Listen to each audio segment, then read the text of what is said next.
भाई और बहनों, गुरुदेव भगवान के विशेष आशीर्वाद से, उनकी विशेष रजा से ही इस कलयुग की बिचली पीढ़ी में साध संगतियां प्रारंभ होती हैं, शुरू होती हैं।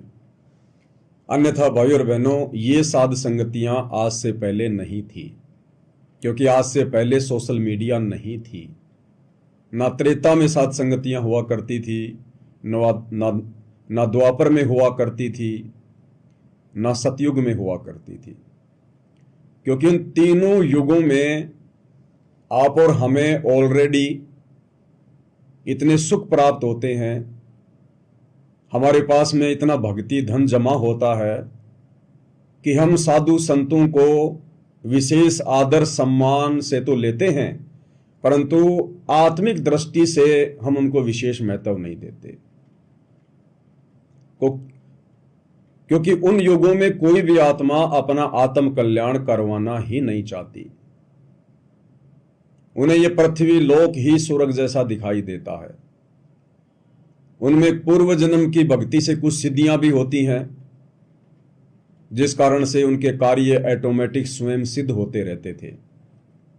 क्योंकि परमात्मा का विधान है कि धर्म तो धसके नहीं, धसके तीनों लोक, और खैर आयत में खैर है कीजिए आत्मपोष।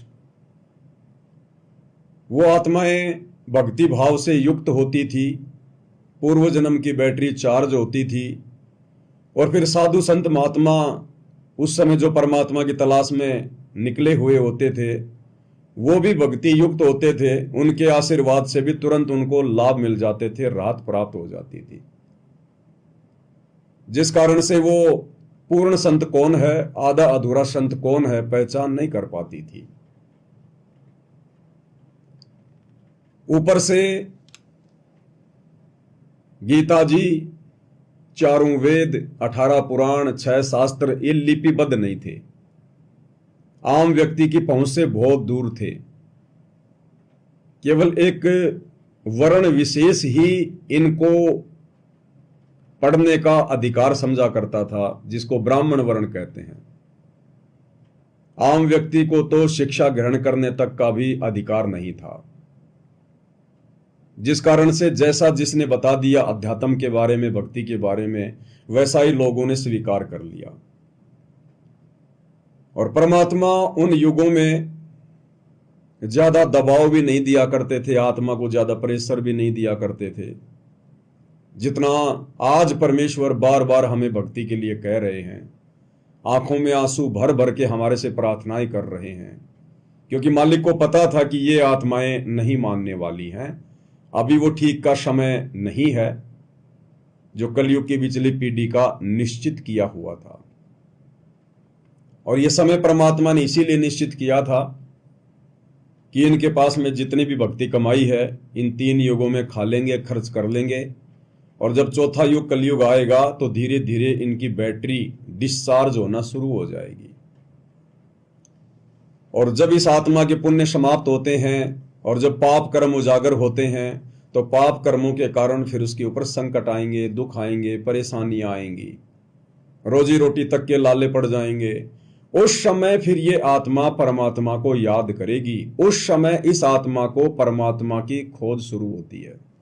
तब इसे आवश्यकता महसूस होगी कि भक्ति करनी चाहिए, भक्ति करनी चाहिए। हे भगवान तुम कहाँ हो, हे परमात्मा तुम कहाँ हो। और ये आत्मा दर दर भटकेगी परमात्मा के लिए, क्योंकि आत्मा को इस बात का आभास होता है कि सुखी केवल परमात्मा ही कर सकता है। हमारे रिश्तेदार हमें थोड़ी बहुत तो राहत दे सकते हैं थोड़े समय के लिए, लेकिन यदि हमें कोई भयंकर शारीरिक रोग हो गया, कष्ट हो गया, कोई प्रारब्ध का ऐसा संकट आ गया, उसको रिश्तेदार समाप्त नहीं कर सकते। इसलिए आत्मा को आभास होता है कि जो सुख परमात्मा दे देगा वो कोई नहीं दे सकता। और फिर ये भी थोड़ा बहुत ज्ञान होता है सुनी सुनाई बातों के आधार से कि वो परमात्मा संत रूप में ही आते हैं, वो गुरु रूप में ही मिलते हैं। इसलिए गुरु बनाने की होड़ भी लगेगी, साधु संतों के पास जाने की, दान धर्म करने की होड़ लगेगी, जो वर्तमान में लगी भी हुई है। और इसीलिए काल ने भी समय की स्थिति को भांपते हुए गांव गांव में अपने दूत बैठा दिए, ये नकली धर्म गुरु बैठा दिए, ताकि आत्मा अगर थोड़ा बहुत जागृत होकर भक्ति के लिए रुचि पैदा करे तो मेरे द्वारा भेजे गए नकली दूतों के फंदे में ही फंसकर रह जाए, उस पूर्ण संत तक ना पहुंच पाए। लेकिन भाई और बहनों, परमात्मा तो परमात्मा है, सबका बाप है। उन्हें तो पता है कि उन्होंने किस प्रकार से अपना कार्य करना है। इसलिए पहले परमात्मा मौका देता है कि भाई तू अपना पूरा प्रयास कर ले। तो काल ने अपना पूरा प्रयास किया, कर भी रहा है। और परमेश्वर ने फिर किस प्रकार से अपने बच्चों तक अपनी पहुंच बनाई, क्योंकि गुरुदेव को पता था कि वैसे तो नहीं मानेंगे, ज्ञान से नहीं मानेंगे ये, क्योंकि ज्ञान का तो काल ने अज्ञान कर दिया। और इतना जल्दी हम लोग इस ज्ञान को स्वीकार कर लें, इतनी हमारी बुद्धि भी काल ने नहीं छोड़ी। इसलिए परमात्मा को पता था कि जब इनकी हालत बिगड़ जाएगी, ये दर दर की ठोकर खाएंगे, भूत प्रेत की बाधाओं से परेशान हो जाएंगे, दैहिक, दैविक और आध्यात्मिक 3 प्रकार के जो कष्ट होते हैं, जब ये इनसे पीड़ित होंगे और काल के द्वारा भेजे गए नकली संतों की शरण में जाकर कोई राहत प्राप्त नहीं कर पाएंगे, देवी देवताओं की पूजा करके, तीर्थ व्रत करके, मंदिर मस्जिद चर्च गुरुद्वारों में जा जाकर थक जाएंगे, इन्हें कोई लाभ किसी प्रकार का नहीं होगा। उस समय मैं संत रूप में जाऊंगा और अपने कोटे से उनको अपनी शरण में लेकर अपने कोटे से उनको आध्यात्मिक लाभ दूंगा, उनकी भूत प्रेत की बाधाओं को ठीक करूंगा, उनके घर में सौ सुख करूंगा। तब ये आत्माएं सबतः ही स्वीकार कर लेंगी, क्योंकि पहले ये दर दर की ठोकर खा चुकी होंगी। उसके बाद ये सबतः ही स्वीकार कर लेंगे कि यदि भगवान है तो यहां है, परमात्मा है तो सतगुरु रामपाल जी के चरणों में है, अन्यथा कहीं नहीं है। और जब धीरे धीरे धीरे धीरे उनको अध्यात्म में आगे बढ़ाएंगे, उस कुम्हार की तरह अंदर हाथ रख के ऊपर चोट मारेंगे ज्ञान की। अंदर से तो सहारा देते हैं गुरुदेव भगवान अपनी तरफ से, अपने कोटे से, और ऊपर से परमात्मा धीरे धीरे ज्ञान की चोट मारते रहेंगे। तो ये आत्मा फिर धीरे धीरे ज्ञान को भी स्वीकार करेगी और ज्ञान से भी गुरु को परमात्मा के रूप में पहचानेगी और अपनी आत्मा के कल्याण के लिए कोशिश करेगी। तो भाई और बहनों, अब वो समय आ चुका है, वो कलयुग की बिचली पीढ़ी का दौर चल रहा है। और कबीर परमात्मा 8 सितंबर 1951 से सतगुरु रामपाल जी के रूप में धरती पर सशरीर प्रकट हैं, सशरीर। अब भाई और बहनों, इस बात पर थोड़ा सा मतभेद हो जाता है सतलोक आश्रम से जुड़े हुए भाई बहनों के बीच में और साध संगति से जुड़े हुए भाई बहनों के बीच में, क्योंकि आप सबको पता है ज्ञान और अज्ञान को लेकर, मर्यादाओं को लेकर सतगुरु रामपाल जी के पंथ में 2 पार्ट हो चुके हैं जो सबको स्पष्ट रूप से दिखाई दे रहे हैं। एक है साध संगति, दूसरा है सतलोक आश्रम। मर्यादा कहां है, अज्ञान कहां है, ये आप सभी भाई बहनों को अच्छे से पता है। तो जब हम साध संगति से जुड़े हुए भाई बहन अपने गुरु जी को परमेश्वर मानकर, परमात्मा मानकर, स्वयंभू मानकर कि भाई गुरु को परमात्मा मानना पड़ेगा, ये रूल है, ये विधान है, क्योंकि गुरु परमात्मा होते हैं। और गुरुदेव भी बार बार कहते हैं कि बच्चों, जब तक आप अपने गुरु को परमात्मा मानकर भक्ति नहीं करोगे, आप सफल नहीं हो सकते। जो भक्ति करोगे, दान धर्म करोगे, आपको मिल जाएगा, परंतु मोक्ष से वंचित रह जाओगे। और मोक्ष से वंचित रह गए तो क्या फायदा वो दान धर्म करने का, फिर तुम्हें वापस इसी स्थिति में आना पड़ेगा। तो अंततः तुमने गुरु को परमात्मा मानना ही पड़ेगा, चाहे इस जन्म में मान लो या चाहे अन्य किसी युग में, किसी जन्म में जब तुम्हारा दाव लग जाए तो उस समय देख लेना। विधि यही है, प्रोसीजर यही है सतलोक जाने की। यही कलयुग की बिचली पीढ़ी का समय होगा। आप और हमारा मनुष्य शरीर होगा और यही सतगुरु रामपाल जी परमेश्वर होंगे और हर बार ये इसी प्रकार से ज्ञान देंगे, अपने आप को छुपाते हुए। और जिसने मोक्ष प्राप्त करना होगा, इनके संकेतों को समझकर, हृदय से, आत्मा से इनको कबीर भगवान मानकर, स्वयंभू मानकर, प्रकट हुआ मानकर यदि हम भक्ति करेंगे और आजीवन मर्यादा में रहेंगे, तभी हम मोक्ष प्राप्त कर पाएंगे। तो ये कार्य हम चाहे कभी भी कर लें। समझदार वो होंगे जो वर्तमान में कर लेंगे, क्योंकि ऐसा मौका फिर बार बार इतना जल्दी नसीब नहीं होता है। तो इस बात को लेकर मतभेद हो जाता है सतलोक आश्रम से जुड़े भाई बहनों के बीच में और साध संगति वालों के बीच में, क्योंकि साध संगति वालों को तो कोई संशय है ही नहीं किसी प्रकार का।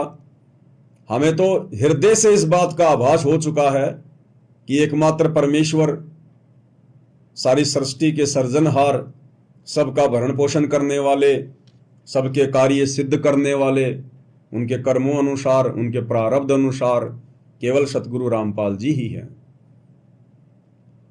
अब वो भाई मानते तो नहीं है, वो केवल गुरु जी को एक संत मानते हैं कि संत रामपाल जी तो केवल एक संत हैं, हमारे गुरु जी हैं, और भगवान तो कबीर जी हैं, परमात्मा तो कबीर जी हैं।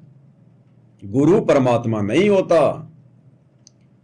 लेकिन भाई और बहनों, अगर उन्हीं के विचारों से देखा जाए तो ये लोग गुरु जी को परमात्मा भी साबित करते हैं। बस फर्क इतना है कि ये मानते नहीं हैं, ये मानते नहीं हैं। अभी इन्होंने एक 3D वीडियो बनाया, आप सभी ने देखा होगा। उस 3D वीडियो में, जो कि 25 मिनट का था, उसमें इन्होंने एक जगह दिखाया कि कबीर जी सतलोक से आकर और संत रामपाल जी को अपनी आध्यात्मिक शक्ति से सशरीर सतलोक भेज रहे हैं सन 1997 में। एक बार आपको ये वीडियो दिखा देते हैं, उसके बाद आपको अच्छे से समझ में आएगा कि सतलोक आश्रम मैनेजमेंट हरियाणा के अनुसार 1997 में संत रामपाल जी को कैसे कबीर जी ने सतलोक से आकर और सशरीर आकाश में उड़ा दिया, सतलोक भेज दिया।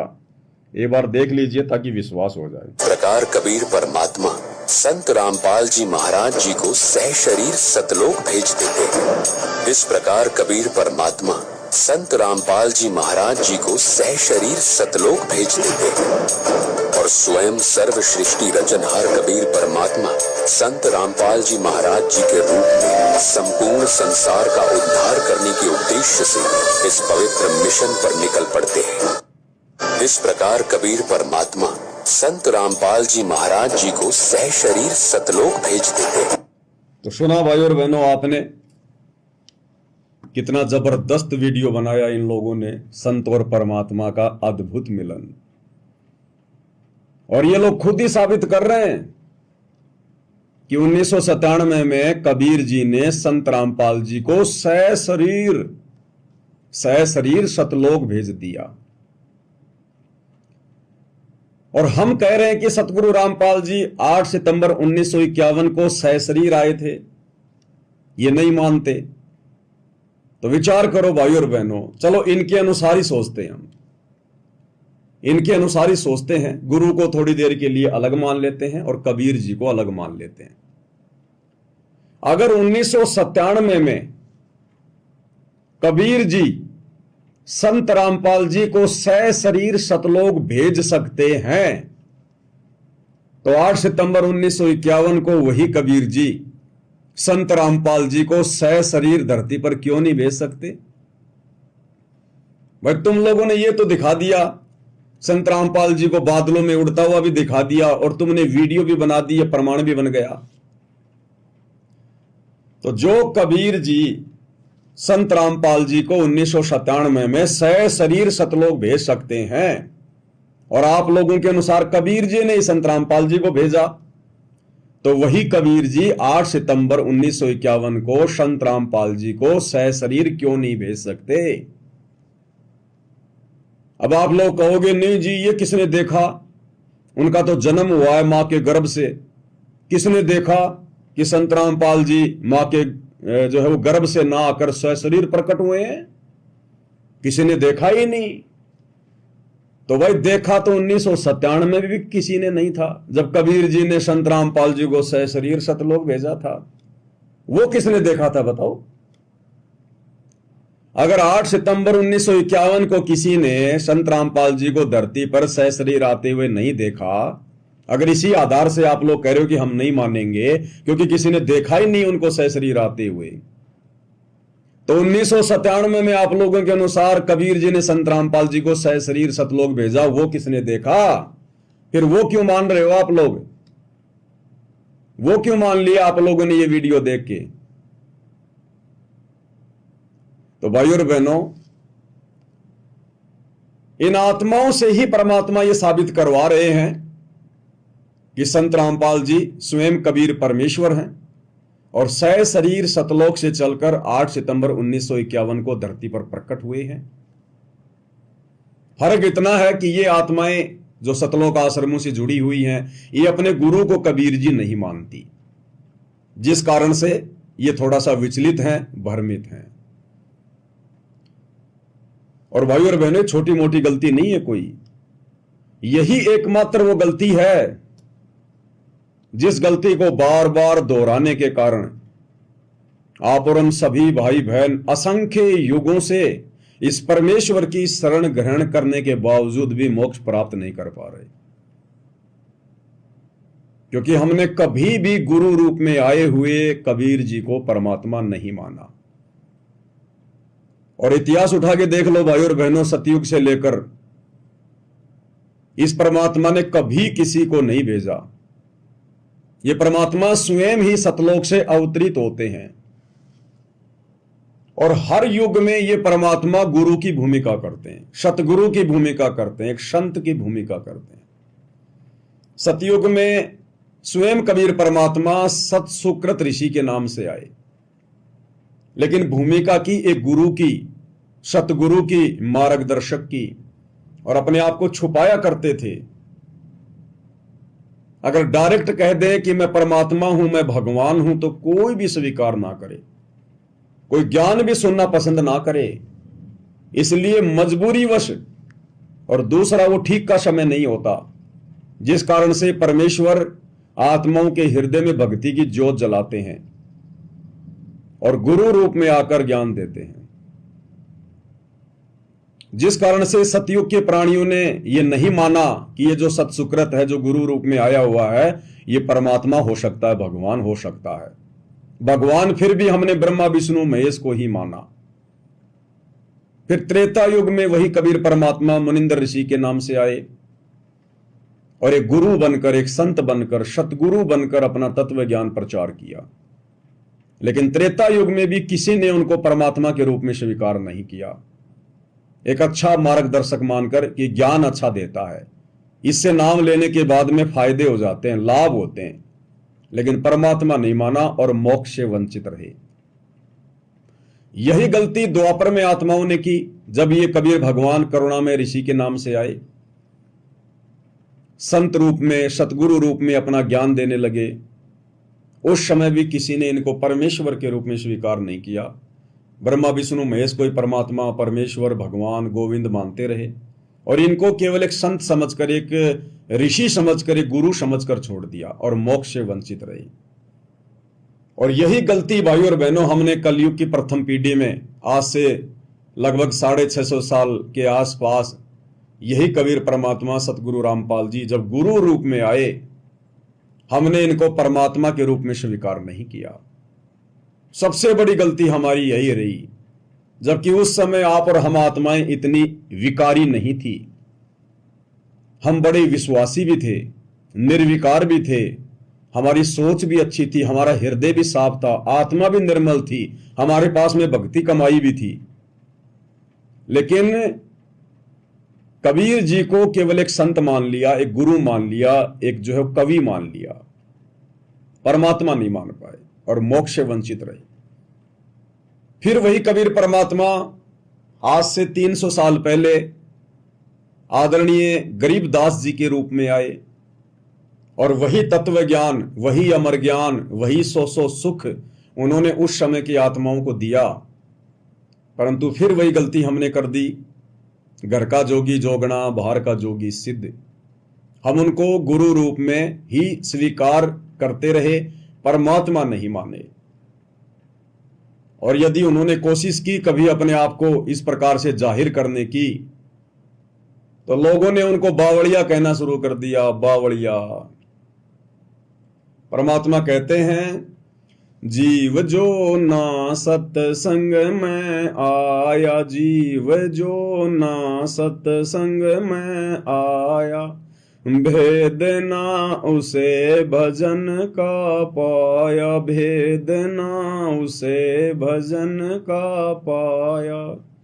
गरीबदास जी को भी बावड़ा बताया, बंदी छोड़ को भी बावड़ा बताया। क्या कर ले इस दुनिया शानी का, कोई जगह पुरबला भाग, सफल हुआ दिन जिंदगानी का। हमने उस कबीर भगवान को, सारी सृष्टि के मालिक को, जो कि एक भगत की भूमिका कर रहे थे, गरीबदास जी को हमने केवल एक अपने जैसा इंसान मान लिया, जीव मान लिया। अन्यथा इतना बड़ा ग्रंथ लिखकर चले गए, चारों वेदों को मिलाकर भी इतने श्लोक नहीं है जितने अकेले उनके सदग्रंथ साहिब में 24,000 वाणियां। आज उसी ज्ञान को आधार बनाकर तो गुरुदेव हमें ज्ञान दे रहे हैं, लेकिन किसी ने भी उनको परमात्मा के रूप में स्वीकार नहीं किया, और जो गलती हम पहले करते आ रहे थे उसी गलती को दोहराया, मोक्ष से वंचित रह गए। एक दो आत्माएं गुरुदेव भगवान बताते हैं उन्होंने दृढ़ता से भक्ति की। गरीबदास जी के वो बहुत निकट थे, उनके अच्छे भगत थे विशेष, संतोष दास और बनखंडी दास, लेकिन उनका भी उद्धार नहीं हो पाया, उनका भी पूर्ण मोक्ष नहीं हो पाया, क्योंकि कहीं न कहीं उनमें भी वो कच्चापन था। अब इस कलयुग की पिछली पीढ़ी में परमात्मा ने हमें लास्ट एंड फाइनल मौका फिर से दिया है। हमारी तमाम गलतियों को नजरअंदाज करते हुए गुरुदेव भगवान फिर से नजर निहाल हुए, एक फिर से चांस दिया, मौका दिया। आज से पहले हम क्यों स्वीकार नहीं कर पाए, क्या कारण थे, वो सभी कमियां गुरुदेव भगवान ने दूर कर दी। आज से पहले हम शिक्षित नहीं थे, गुरुदेव ने हमारे को शिक्षित कर दिया। आज से पहले ये धर्म ग्रंथ अन्य भाषाओं में ट्रांसलेट नहीं थे, आज गुरुदेव भगवान ने संस्कृत के अलावा हर देश की हर भाषा में आप चाहो तो किसी भी देश के ग्रंथ को पढ़ सकते हो। आज से पहले सोशल मीडिया नहीं थी, यातायात के साधन नहीं थे, कोई पुस्तक वगैरह छपवाने का माध्यम नहीं था। आज भगवान ने सोशल मीडिया दे दी, प्रिंटिंग प्रेस दे दी, मशीनें दे दी, हर प्रकार से गुरुदेव ने सारी कमियों को पूरा कर दिया। अब इस कलयुग की पिछली पीढ़ी में भी यदि हम वही गलती करेंगे जो गलती हम सतयुग से करते आ रहे हैं, युगों युगों से करते आ रहे हैं, तो गुरुदेव भगवान कहते हैं धिक्कार है फिर उस भगत को और उसकी जननी को, उसकी मां को भी धिक्कार है। फिर उसने किसको जन्म दे दिया? गुरुदेव भगवान कहते हैं या तो जननी संत जन यानी भगत को पैदा करे, के दाता के सूर, दाता यानी दानी, सूर यानी सूरवीर, या तो जननी भगत को जन्म दे, या दानी को या सूरवीर को, नहीं तो रहले बांजड़ी क्यों व्यर्थ गवावे नूर। इससे अच्छा तो वो बांजड़ी रह ले। अगर वो अपने कोख से, अपने गर्भ से भगत पैदा नहीं करती है, दानी आत्मा पैदा नहीं करती है, या सूरवीर को पैदा नहीं करती है, तो गुरुदेव ने कहा कि उसका बच्चे पैदा करना व्यर्थ है। फिर तो कुतिया भी बच्चे पैदा कर रही है, सूरी भी बच्चे पैदा कर रही है, कर करके छोड़ देती है, खाते पीते हैं, मर जाते हैं। और फिर गुरुदेव ने बताया कि मां ने संत पैदा कर दिया, भगत पैदा कर दिया, सूरवीर पैदा कर दिया, और उसके बावजूद यदि वो अपनी गलती से मोक्ष से वंचित रह जाता है तो फिर उस जननी का कोई दोष नहीं है, उस जननी का फिर कोई दोष नहीं है। फिर तो उस भगत के भाई अपने संस्कार, जो इस कलयुग की पिछली पीढ़ी में भी मोक्ष जैसे गोल्डन चांस को चूक गया। इसलिए गुरुदेव कहते हैं सकल पदार्थ है जग माही और भाग बिना नर पावत नाई। और भाई और बहनों, इतनी आसानी से भगवान मिलता भी नहीं है। गुरुदेव ने बताया आज इस पृथ्वी पर जितने भी मनुष्य शरीरधारी स्त्री या पुरुष हैं, ये सभी विशेष आत्मा है परमात्मा की, विशेष। अब मंगलाचरण में पढ़ते हैं ना, गरीब नमो नमो सतपुरुष को, नमस्कार गुरु की नहीं, सुर नर मुनि जन साधुआ, संतों सर्वश दीन ही। कि सभी विशेष आत्मा है जो मनुष्य शरीरधारी हैं। वर्तमान में कलयुग की बिचली पीढ़ी में सतगुरु रामपाल जी के सह शरीर धरती पर रहते सहते, ये बात अलग है कि वो किसी कारण से उनकी शरण में नहीं आए, उनके संपर्क में नहीं आए, परंतु इस पूर्ण परमात्मा कबीर साहिब के संत रूप में धरती पर रहते सहते जिन आत्माओं को मनुष्य शरीर प्राप्त है, वो कोई छोटी मोटी आत्मा नहीं है, वो भी बहुत बड़े सौभाग्य से मिलता है।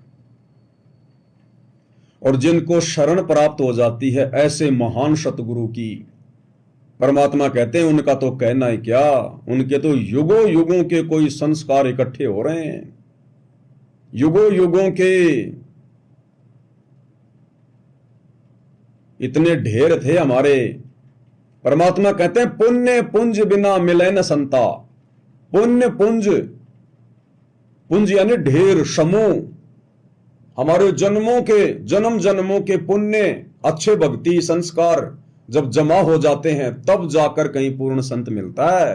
पुण्य पुंज बिना मिले न संता। और फिर गुरुदेव भगवान ने बताया कि आप सामान्य आत्मा नहीं हो और ना अपने आप को सामान्य समझने की भूल करना, लेकिन अहंकार भी पैदा मत कर लेना। परमात्मा कहते हैं लख भर सूरा जूझ ही, लख भर सावंत दे, और लख भर यति जहान में तब सतगुरु शरणा ले। आज आप और हम भाई बहन मुट्ठी भर पूरे संसार की जनसंख्या की तुलना में जो सतगुरु रामपाल जी परमेश्वर जी की शरण में हैं, गुरुदेव कहते हैं तुम ऐसे ही शरण में नहीं आ गए।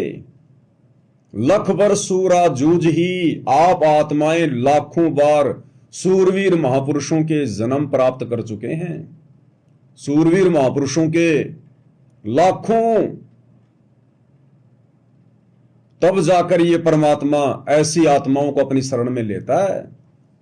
और लख भर सावंत दे, लख भर आप और हमने लाखों बार सावंत दे, स्त्री या पुरुष के जन्म प्राप्त किए हैं। सावंत दे के विषय में गुरुदेव ने बताया, सावंत दे उनको कहते हैं जिनका एक हाथ या दोनों हाथ उनके पैर के घुटनों से नीचे तक हों, इतने लंबे हाथ हों।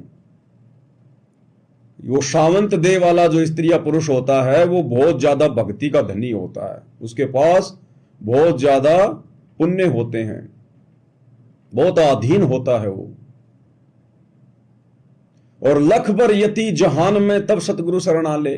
और लाखों बार हमने यति पुरुष के, हनुमान जैसे यति पुरुष के लाखों बार हमने जन्म प्राप्त किए, तब कहीं जाकर हम इस कबीर भगवान सतगुरु रामपाल जी की शरण में आ पाते हैं। यानी ये हमारा मनुष्य जन्म अन्य लोगों की तुलना में इतना कीमती है। अन्य लोगों को तो केवल उनके संस्कार आधार से मनुष्य जन्म मिल रहा है, आप और हमें जो मनुष्य जन्म मिला है, फिर सतगुरु की शरण मिली है, ये सामान्य बात नहीं है। आप और हमारे लाखों जन्म हनुमान जी के हो चुके हैं, हनुमान जी से भी बड़े बड़े यति पुरुषों के, क्योंकि हनुमान जी तो त्रेता में हुए, सतयुग में तो उनसे बड़े बड़े महापुरुष थे जो यति भी थे।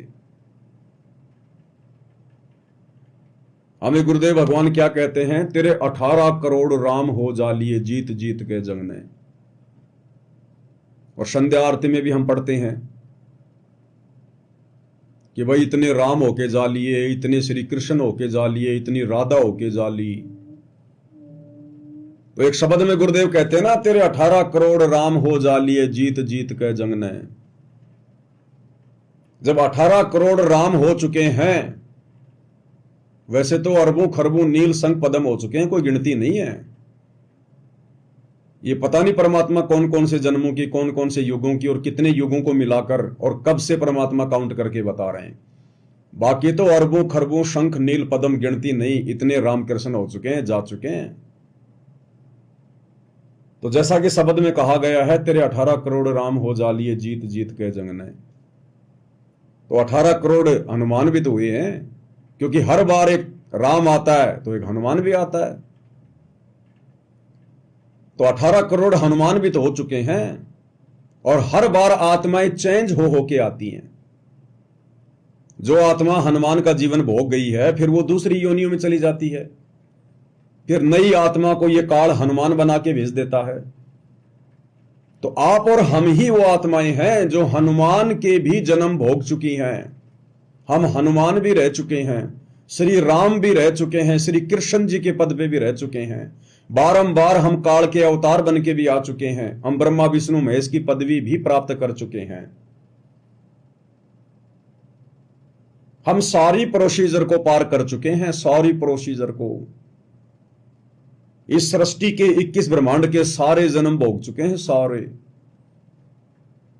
तब कहीं जाकर आज हमारा नंबर पड़ा है मोक्ष की लाइन में, इतना लंबा प्रोसीजर पार करके। इसलिए गुरुदेव भगवान हमें बारंबार जगाते हैं, हमें जागरूक करते हैं, विशेष तौर पर दबाव देते हैं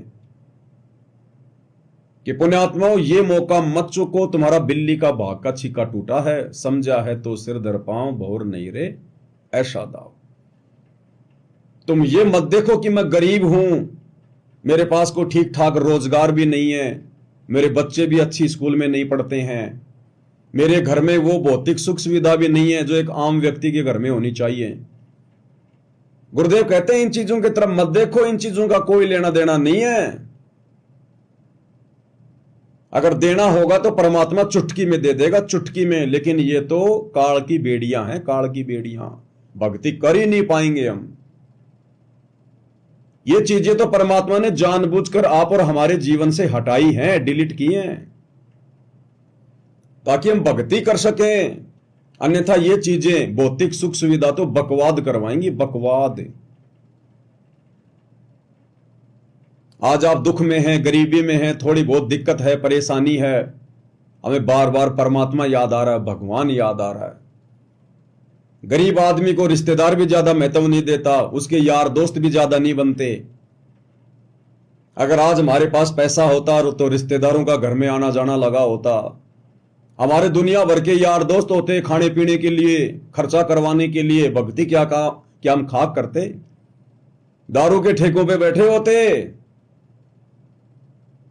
वो यार दोस्त जबरदस्ती इंजेक्शन लगाते, अरे भाई सरपंच का चुनाव आ रहा, अब की बार तो तू पक्का बनेगा, और देख तेरा यार अभी जिंदा है, तेरे लिए जी जान हाजिर है। चढ़ा के उसको बांस पे और सरपंच के फार्म भरवा देंगे, पार्षद के फार्म भरवा देंगे, विधायक के फार्म भरवा देंगे। उनको पता है कि इसके पास धन है, पैसा है, अच्छा लुटाएगा, 2-3 महीने बढ़िया खाएंगे पिएंगे घूमेंगे इसकी गाड़ी में। आज आपका बेटा कोई अच्छी नौकरी में होता, या तो आप खुद अहंकार में अभिमान में फूला नहीं समाते, या वो बेटा फिर आपके ऊपर काल बन के बैठ जाता, वो आपको भक्ति नहीं करने देता कि पापा जी आप क्या कर रहे हो, आप कौन सी दुनिया में जी रहे हो, ये साइंस का जमाना है, कहां आप बाबाओं के चक्कर में पड़ गए। वो आपको भक्ति नहीं करने देता। तो भाई और बहनों, जानबूझकर गुरुदेव भगवान ने आप और हम आत्माओं पर विशेष रजा बख्शी, मेहर बख्शी कि हमें हैंड टू माउथ वाली स्थिति में रखा हुआ है, जो हम भक्ति कर पा रहे हैं। हमारे संपर्क भी ज्यादा लोगों से नहीं है, अगर थे तो इस ज्ञान को समझकर हमने खुद ब खुद कम कर लिए कि दुनिया से ती दोस्ती, पड़े भजन में भंग, एका एकी राम से या साधु के संग। तो भाई और बहनों, ये तो आप और हमारे ऊपर एक विशेष रजा, एक मेहर है गुरुदेव की, जो हम इतने धनवान नहीं हैं, पैसे वाले नहीं हैं, हमारे संपर्क राजनेताओं से नहीं है, मंत्रियों से नहीं है, बड़े बड़े लोगों से नहीं है। ये गुरुदेव की विशेष मेहर, विशेष रजा। अन्यथा उपदेश लेकर भी हम भक्ति के निकट नहीं होते, केवल ड्रामा कर रहे होते, दिखावा कर रहे होते। जैसे गुरुदेव का परिवार, किस प्रकार से गुरुदेव के बेटे, गुरुदेव का भाई, ये कोऑर्डिनेटर राजनेताओं के उपग्रह बनकर उनके चारों तरफ घूम रहे हैं। उन राजनेताओं से हाथ मिलाना अपना सौभाग्य समझ रहे हैं। जो राजनेता अगले जन्म में गधे बनने की तैयारी कर रहे हैं गुरुदेव के ज्ञान आधार से, एक हरि की भक्ति बिन राजा गदा हो, माटी लदे कुम्हार की घास न डाले कोई। तो ये आप और हमारे ऊपर एक विशेष रजा, एक विशेष मेहर है भाई और बहनों।